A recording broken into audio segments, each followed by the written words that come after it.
There's some historians that think that because of her work, especially during World War I, she probably saved 1 million soldiers' lives by all the work that she did.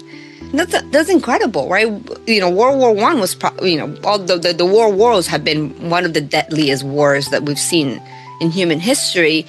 And to think that one person, because of her research, saved 1 million lives indirectly, if you will, it's incredible. That's amazing.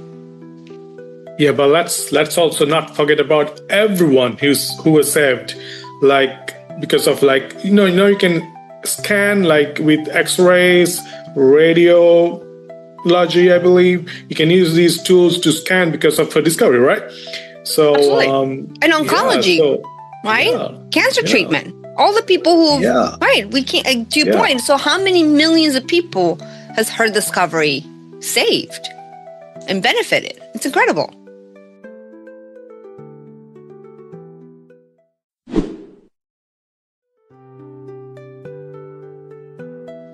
Yeah, that's true. So I've been thinking that people who have done something, who have been passionate about things, maybe it could be a profession, it could be something, but sometimes that's also the cause of their death.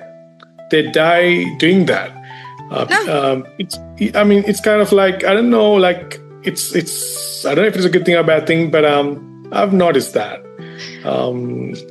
We talked about that with MLK last week, right? That unfortunately he was a nonviolent protester, and then he died in a very violent way, unfortunately. But he did die trying to fight for justice and equality, and much not the same, but I guess to your point, similarly, Marie died because of the work that she was doing.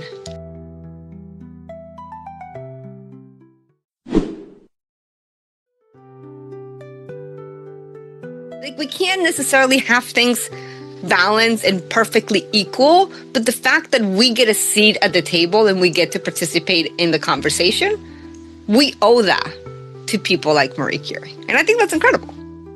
Yeah, I also think that what's most important is to follow your passion, right? It doesn't matter. It doesn't matter. It could be 50-50, it could be 20, it doesn't matter. As long as every person on earth follow their passion as much as they could, as many as times they could. Sometimes life is hard, but it's not allowing you to follow your passions always, but you have to have that on your head. I'm going to do that after doing this. I'm just going to figure out my life out right now, but I will do what I love doing always. So if that's the most important thing, follow your passion, follow something that you really like to do, because we only live once, right? Yeah. So we have to do what we love doing.